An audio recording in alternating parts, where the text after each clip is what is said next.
Okay, greetings everyone. Welcome to Gerard, Black in the Philippines with the Truth. I want to welcome you to my channel.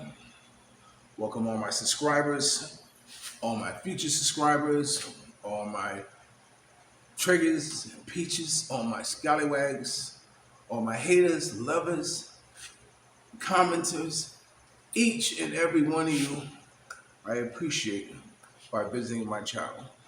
Don't forget to subscribe, ring the bell, share, and like. And I'm still trying to get to that 3,000 subscribers. My goodness. I'm watching videos, I'm saying, I'm trying to get to that 1 million or 150,000. Man, just let me get to 3,000? I think 3,000.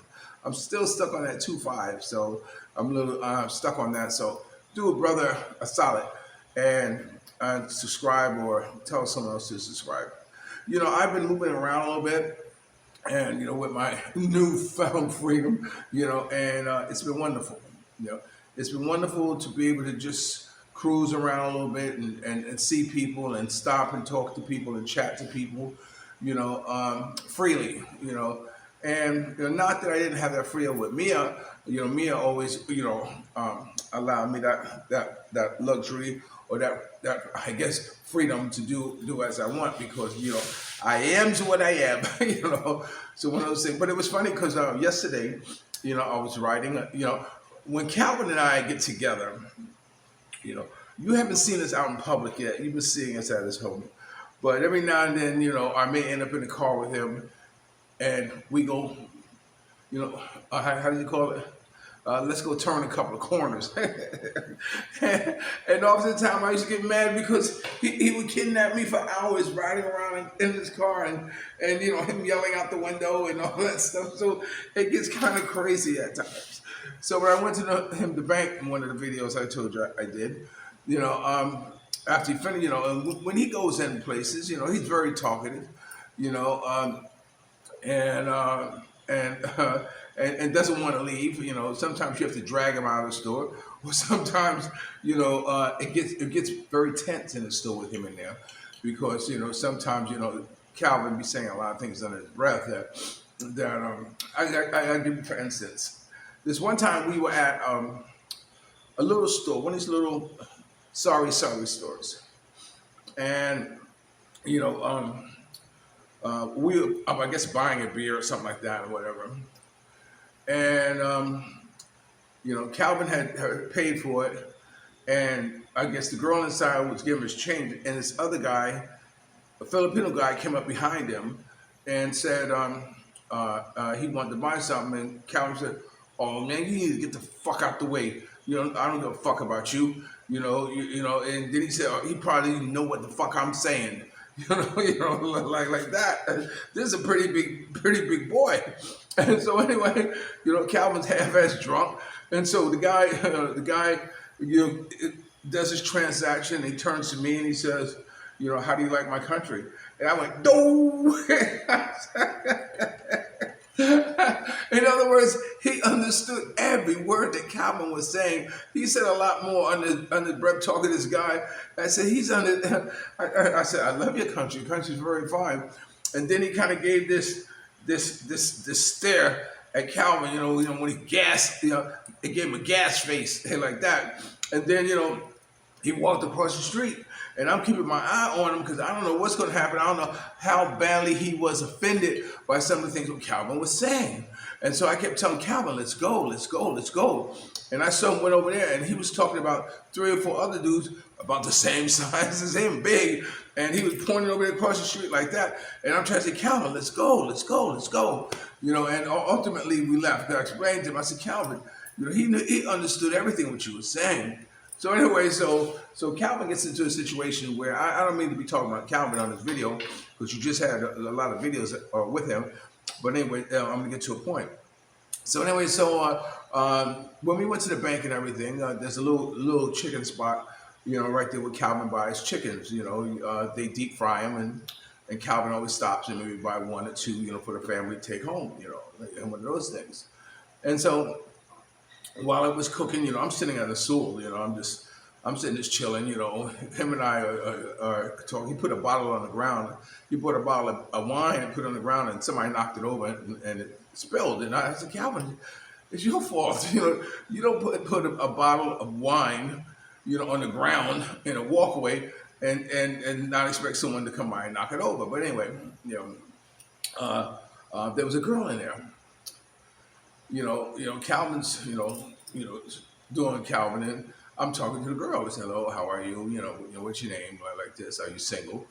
I have a YouTube channel. I'm always pushing my YouTube channel for subscribers because I wish you would, but I'm always pushing for on my YouTube channel." And so anyway, so she said, "Yeah, maybe sometime like this or whatever." So we chat. So I said, "Okay, well, I'll stop by and see you again." And it happens to be right by the bank where I use my ATM card at. So anyway, so yesterday, I drove to the bank ATM card, so I thought I would stop by and see her. And so I said, "Hi." I said, "How are you?" She said, "Hi." I said, "You watch my videos?" She said, "Yes, I watch your videos." I said, "You gonna be on? You gonna be on them?" No, I'm not gonna be on one of them videos. Not gonna be on my videos. She said, "Okay." She said, "I know your wife." I said, "What?" "Yeah, I know your wife in the red table." I said, "Oh, okay, okay, very nice." And then she mentioned a few other girls' names that work there that that are in that pocket, right there. And so right then, you know, uh, I said, "Well, okay, cool."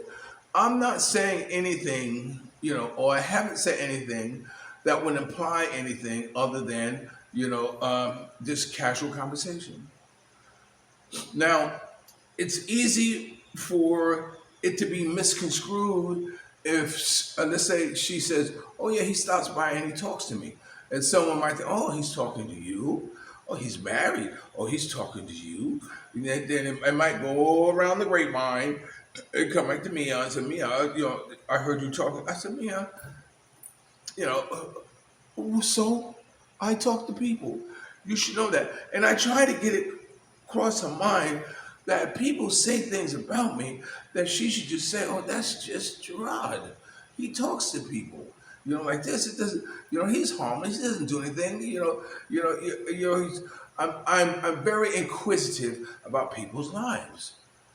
That's part of me of being a photographer. Part of me for being a reporter. Part of me of being an interviewer is that I know how to keep a conversation going. And there's no better way to keep a conversation going than having them talk about themselves. So anyway, like Calvin, Calvin is sitting there. You see how he talks about girls, right in front of his wife. His wife talking, "Oh man, I would get this one like this, like this," and she knows. She knows it's just wolf tickets. Yeah, I mean, if Calvin, if a girl probably said to Calvin, "Okay, come get it," he probably run to the high heavens, to get away from her, because it's just a facade. It's just a mask, we wear as men. I spoke about it once before about wanting to have the mental sex exchange with the opposite sex, how healthy it is. When I've always said, when I would get arrested, and we would bring brought into the jail on the bus, we'd be attached by a chain like this. And on the other side of the corner, there were the girls. And the girls would come by. And I would pick out one girl, and I had enough gab to talk to her and talking. "Come on, I'm going away. Come, show me your tutorial. Come on, baby, come." And no. I said, "Come on, baby. I don't know when I'm gonna get out. But I'll see you. Come on, I'll take you. Come on." And she would show me, and to me it was like, wow, that's better than sex. It's like I got her to do it. And it's almost like the same way like girls here, you know. I don't talk to them and ask them to show things, but I've been in situations where, there's one girl. I'm not gonna say too much about her because you might be able to pick up on who she is. And I was living in back home, and she was coming by my house because she was selling something, And so I said, okay, and I had just finished Italian with another Filipino girl about 30 minutes before then. And so anyway, so she comes over And the first thing she does, she attacks me. She says, you know, uh, I want to, yeah, I want to fly. I said, what? Man, she started taking off her clothes, started taking my clothes off. And, in my younger days, I probably been able to handle it, but I wasn't fully able to handle it then. And it's like, wow, and so to make a long story short, she didn't get what she wanted because hey, I wasn't I hadn't had a chance to throw more coal into the furnace to make things operate the way it should. But and this other Filipino girl, I drive and I stop. She's at a vegetable stand. Excuse me, I'm in the G hours and the doors open, catch that draft. And she says, can I come visit you? I said, what? I said, yeah, well, sure, you come visit me. So she came visit me, and it was very secretive, very much on the down low. She didn't want nobody to know that she was coming to visit me. It was like, she would call me when she's a little close to the house, and she said, okay, open the gate. And she would zoom in like this. And with her, it was all about, fellatio, what it was that you mainly wanted. But it was like, wow, I mean, it's pennies from heaven, like this. And so we carried on this relationship, on a down low for a little bit. It's like every Wednesday night was Wednesday night. Every Wednesday night she would come and she would swoop in and she would get her fill and then go home. And I had someone on my comment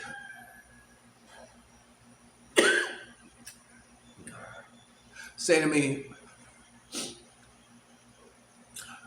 why are you asking girls to turn around? Don't you know how disrespectful that is? What are you teaching the young brothers who want to come in? You're setting them up for trouble. And I'm saying, really? Am I telling a beautiful girl to turn around? Is that any different than your beauty contest, your Miss Universe, or your Miss whatever? Asking her to turn around and show her her gorgeous body. What is wrong with that? What kind of trouble am I setting them up for? It's like, you should be someone to kind of be an example for them. I tell them, look, you stay in the U.S. and you keep calling women hoes and peaches. I said, that's where you're coming from. And you're worried about my coming here. And I said, what do you think about, example, you're setting when you see a 70-year-old man with a 21-year-old or 18-year-old? What message that is being sent? That message should be sent that, you can have every man out there. It's never too late for him to have someone beautiful. He's never too old, to have someone, in his life who he enjoys having in his life, who he enjoys having a beautiful woman around him. It should be a message that it's never too late to be happy. Happy with living and having someone, who you admire, you worship, you enjoy, having around. There are a lot of couples out there who aren't happy. You find out. Why don't you get your ragged ass up and go home? Hey, son of a bitch, I'm as much home here as you are. No, you're not. Well, you I find beg out. your damn Well, pardon. whose goddamn name's on the deed? Mine and yours. But mine is first. I don't give a fuck if it's That's not a boy. first, second, third, or whatever. I put my damn ass out. Who the hell wants you out, you crazy thing? I hate you. I know that. I know hate that. you. Why don't you shoot me, you son of a bitch? I would if it wasn't for going to jail. Well, hell, they wouldn't even have you in jail. A lot of couples probably who have been out, we've probably been together for 20, 30, or 10 years or whatever, and won't undress in front of each other. I mean, it's being in the Philippines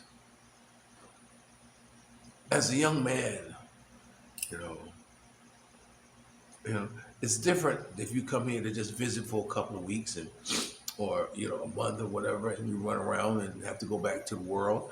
Okay, that's one thing. But when you make a life choice to want to come here in your senior year and retire and chill, I mean, man. I mean, the world is yours, man. You can live whatever life you want to have. You know, you can be with whoever it is you want to be with. And the best part is that you can find someone who wants to be with you. You see, you see. I mean, yeah, granted, they might be there because they want something. They want an easier life, want to be able to take care of their family, want to be able to take care, you know, others. But then it's okay. It's okay. You know, it's a small price that we pay, you know, for having what we want and how we want to live our life. If there's any example I'm setting an example that um, you're never too old to live your best life, man. You know, and I got news for you. The United States is about ready to implode. You know what I'm saying? As well as some other countries. You know, but here in the Philippines, you know, in Philippines, I feel I'm protected by Russia, I'm protected by China, I'm protected by the U.S. I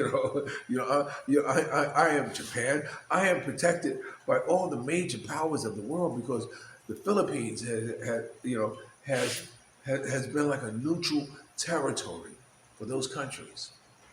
So I mean, yeah, Japan, China has a little problem with Filipino, you know, maritime law as far as ownership of the coral reefs or whatever, but they get by that. So come to the Philippines, take your time. You know, there's someone waiting for you. There's someone who can be yours again.